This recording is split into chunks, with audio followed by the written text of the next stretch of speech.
papahinga muna ako dito. Muna ako saglit upang makapag-ipon ng lakas dahil sobrang init tol. Sumasakit yung ulo ko. Alam niyo naman na wala rin kaming maayos na tulog. Lalo na ngayon ay ano talaga tayo ngayon tol, na problema talaga tayo o na nag-alala talaga tayo sa samahan natin dahil sobrang dami na ng problema mga tol.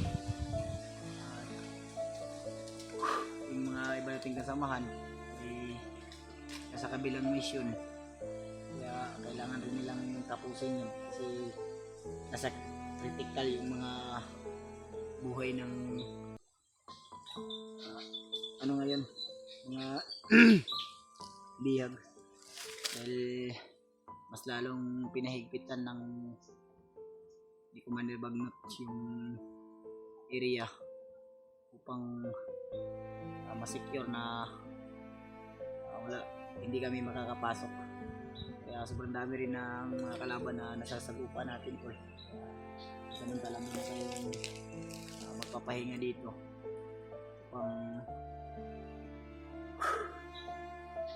kapag-relax at makapag-ipon ng lakas. Kaya malulungkot tayo tol dahil problema pa tayo, tapos ngayon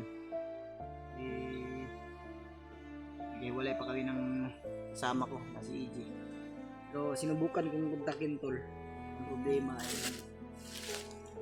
average area yung cellphone niya, baka airplane mode. Kaya pag-isip-isip ko rin na hahanap ako ng mayang gabi, nilakad ako kung hahanap ng papasilungan o mapag-ano ng cellphone ko kasi 50% na lang yung cellphone natin tol. Buti na lang yung cellphone na binigay sa atin ay matagal malubat, kaya talagang pang ano siya, pang explore talaga siya. Hanggang ilang araw kang hindi uuwi ay okay pa rin yung cellphone mo, may percent pa rin. Kaya nihingi ko po yung pagdarasal yung mga tol, sana ay nasa mabuting kalagayan yung iba nating kasamahan na mga hunters, mga ano rin tayo na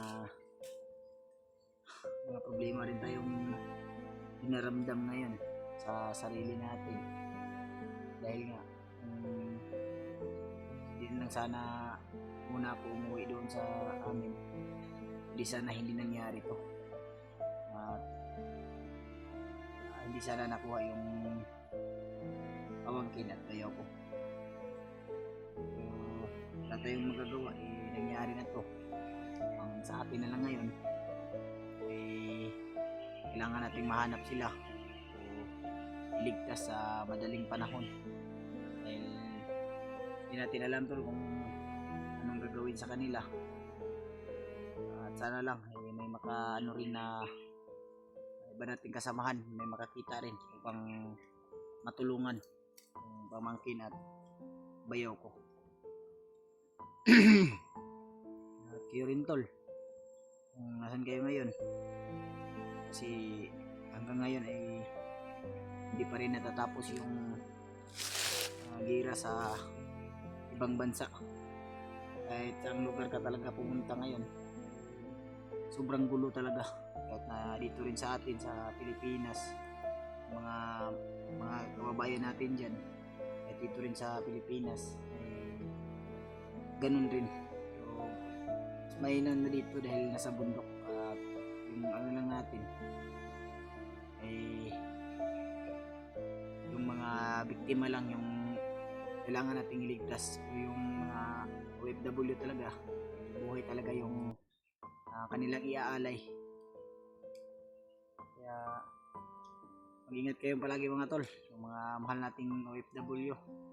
Saludo po ako sa tapang at ano nyo, pakikipagsapalaran dyan sa bundok. Hanggang kayo yung tunay na mandirigma sa buong mundo dahil nakikipaglaban upang matustusan yung pangangailangan ng pamilya.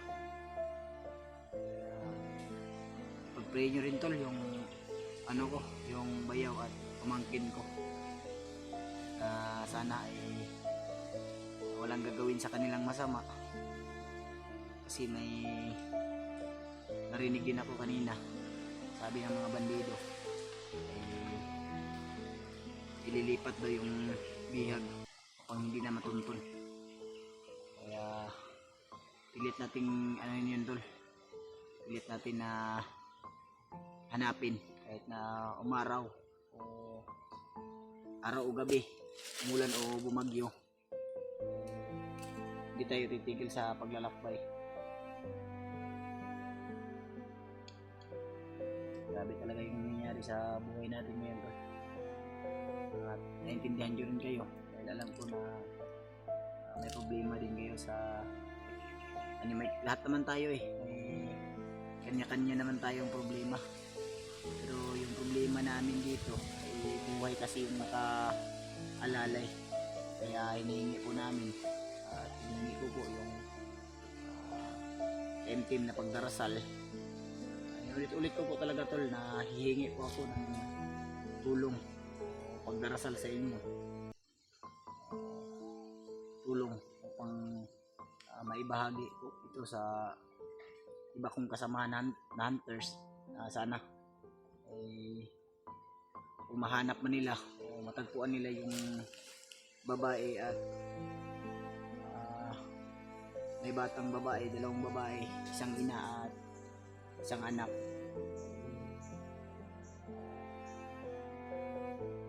Sana ay iligtas nila rin po mga tol, dahil alam nyo naman na sobrang stress ng kuya ko.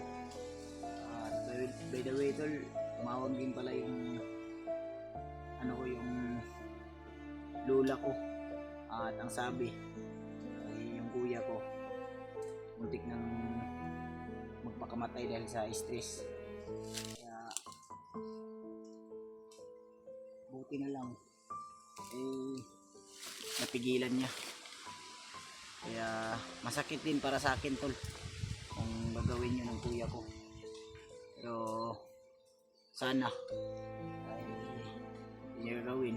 At sinabihan niya pa nga yung lula ko na gusto niya sanang sumunod, kasi iyak daw yung kuya ko mga tol, dahil nga nag-aalala at nag-aalala rin siya sa kapakanan ko, dahil akala niya siguro ako lang mag-isa. So sinabihan ko naman na may kasama ako at may mga iba akong kasamang hunters na handang tumulong sa akin.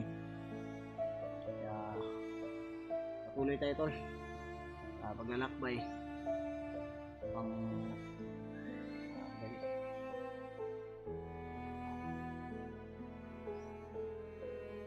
sigaw. May sumigaw tol, bata.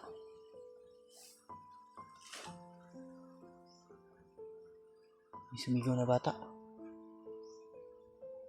parang dito nang galing kasi yung hangin dito papunta Kaya tara, sumigaw.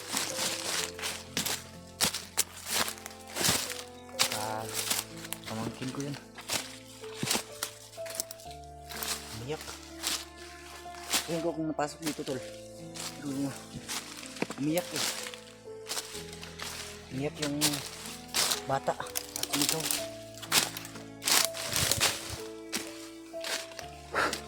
Diyos ko Lord, iba yung kutob ko tol, iba talaga yung kutob ko ngayon.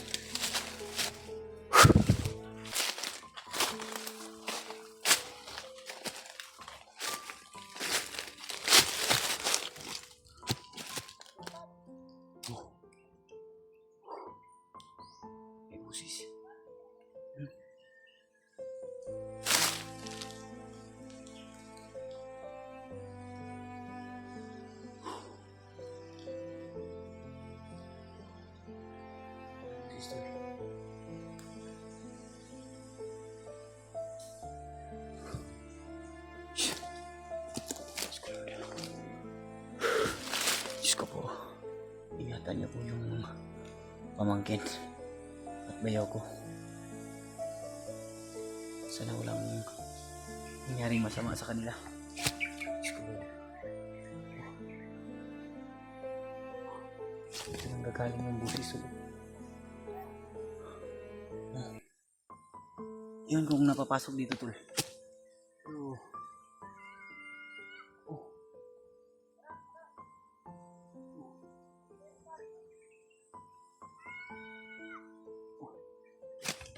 Ito ba daw? Dito. Ito banda mga tol.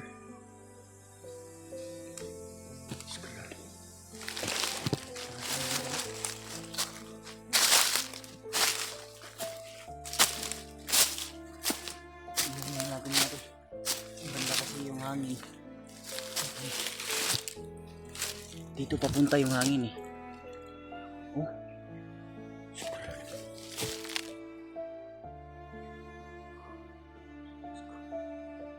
Mata niyo po yung pamilya ng kuya ko.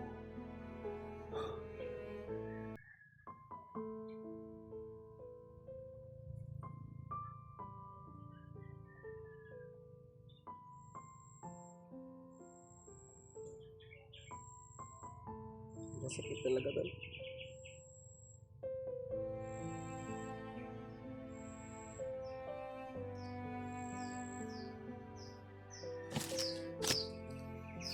Sakit para sa akin. Narinig ko tol pero hindi ko alam kung saan banda. Pero tatahaki ko tol. Kahit na delikado. Hindi ko panghinaan ng loob.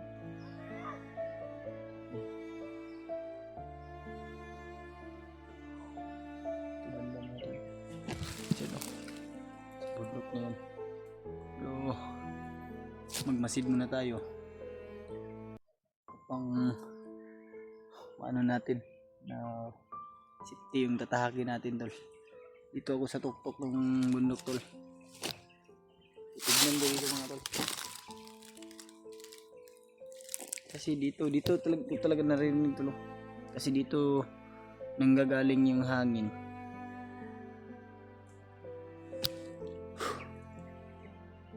Lord.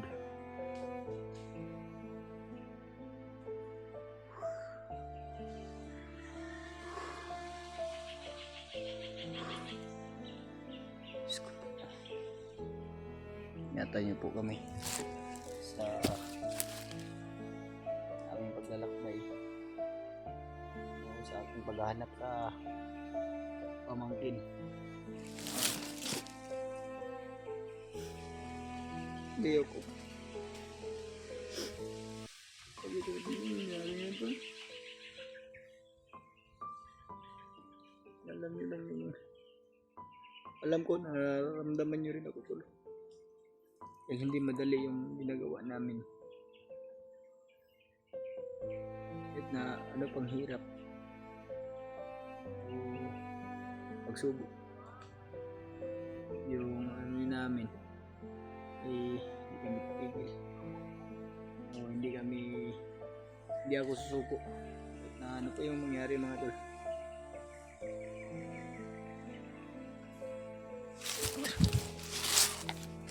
Laban.